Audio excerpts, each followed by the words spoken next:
nismo škola, mi smo institucija. Svoju profesoricu bi opisao kao vrlo živahnu osobu koja unosi dosta visok tempo u naše sate. Ima puno povjerenja u nas i vjeruje da ćemo uspjeti, da mi to možemo, mada mi nekad sami u sebe sumnjamo i zapnemo jer je stvarno težak taj njemački jezik. I mislim da unosi nekakvu razinu vedrosti i dinamike u naše konverzacije i teme koje obrađujemo. Nije mi nikad bilo naporno ustati se ujutro i doći ovdje učiti jer znam da će biti odlična atmosfera, da je puno zanimljiviji koncept rada nego na redovnoj nastavi u školi. I znate, subota je ipak jedan dan koji većini ljudi nije radni dan, jel? Moram priznati da mi nikad nije teško ujutro ustati i otići raditi s mojim 8. modulom njemačkog. Mislim da dobijam i više nego što sam očekivala, glede nastave i glede nastavnika, također i nekakvi materijali izvan nastave ako su nam potrebni, na primjer za životopis ili nešto, nastavnici su nam spremni to pružiti.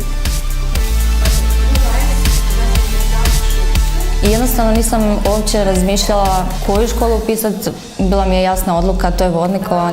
Moj deda isto išao u Vodnikovu, a imala sam i preporuke pa sam odlučila se baš za Vodnikovu.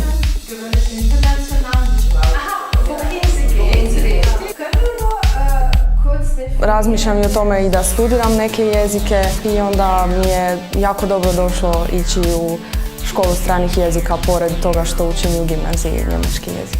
Priznate diplome su bitne pogotovo za nas studente ako bi htjeli ići na nekakav Erasmus ili internacionalne radionice, imamo priznati stupanj jezika. Jako je važno ono što Njemci kažu Erfolgserlebnis, doživljaj uspjeha. Jel? Znači da ti vidiš da kontinuirano napreduješ. I to me svaki put iznenadi da ljudi pitaju ovako nakon sata što vi mislite profesorice, jesam ja napredovao? Pošto sam u zadnje vrijeme stvarno se jako puno angažirao oko svog njemačkog, postao mi je zabavan. Mislim da kad čovjek dođe na neku razinu gdje mu stvarno to uđe u uho, onda si stvarno sretan i pronalaziš veliko zadovoljstvo u tome da možeš s nekim komunicirati na jeziku koji prije nisi mogao begnuti.